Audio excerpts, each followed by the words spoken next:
नाशिकच्या टीसीएस प्रकरणातील फरार आरोपी निदा खानच्या अटकपूर्व जामिनावर आज निकाल। अटकेत असलेल्या संशयित आरोपीनं निदा खानने मदत केल्याचा आरोप आहे। तर नाशिक रोड कोर्टात अटकपूर्व जामिनावर सुनावणी झाली होती।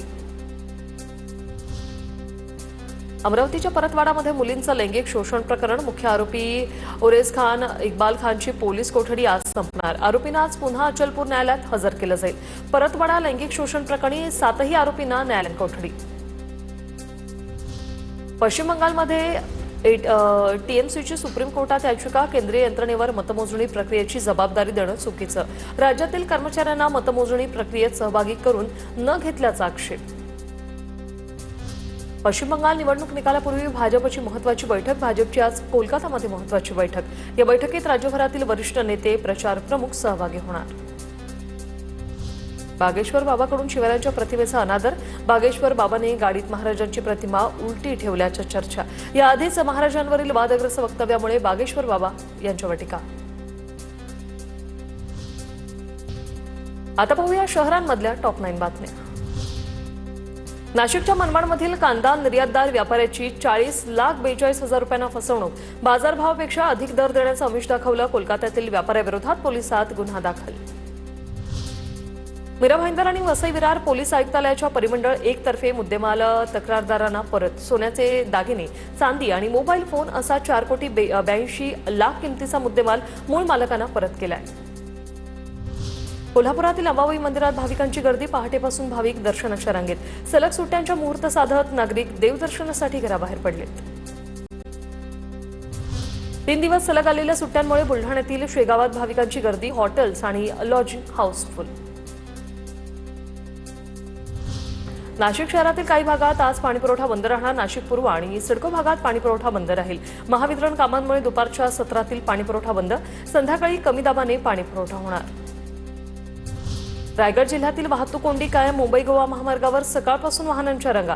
सलग 3 दिवस सुट्ट्यांमुळे मोठ्या प्रमाणात मुंबईकर कोकणाच्या दिशेने निघाल्याने वाहतूक कोंडी। खरवली ते मुगवली फाट्यापर्यंत 4 किलोमीटरच्या रांगा। नागपुरातील राज्यस्तरीय कबड्डी स्पर्धेत अभिनेता जॅकी श्रॉफची हजेरी। नागपूर ग्रामीण कबड्डी संघटनेचे अध्यक्ष संकेत बावनकुळेंच्या आग्रहामुळे जॅकी श्रॉफ उपस्थित राहिले। नागपुरातील निम्म्या सिग्नलवर अद्याप ग्रीन नेट नाही। 30 एप्रिलपर्यंत ग्रीन नेट लावण्याचे नागपूर पालिकेने निर्देश दिले होते। अर्धा उन्हाळा संपला तरी सिग्नलवर ग्रीन नेट नाही। मनपाच्या स्थायी समितीकडून 18 सिग्नलवर ग्रीन नेटसाठी 65 लाख निधीला मंजुरी। आता पाहूया जिल्ह्यांमधल्या टॉप 9 बातम्या। वाढत्या उष्णतेमुळे पश्चिम विदर्भातील जलसाठ्यांमध्ये मोठी घट। बुलढाणा जिल्ह्यातील खडकपूर्णा प्रकल्पाला कोरड, तर अप्पर वर्धा प्रकल्प 49% जलसाठा। येत्या काळात पाणी टंचाईची दाट शक्यता। वाशिम जिल्ह्यात पाणी टंचाईचं संकट अधिक गडद। जिल्ह्यातील 77 मध्यम आणि लघु प्रकल्पात केवळ 20%च पाणीसाठा शिल्लक। 20 प्रकल्प पूर्णपणे कोरडे। गोंदियात पाणीपुरवठा करणाऱ्या वैनगंगा नदीचा डांगुर्ली येथील घाट कोरडा। गोंदिया शहराला मर्यादित पाणीपुरवठा। शहरातील सुंदरनगर भागात पाण्याची टंचाई। 1 ते 2 किलोमीटर लांब जाऊन नागरिकांना पाणी आणावं लागतंय।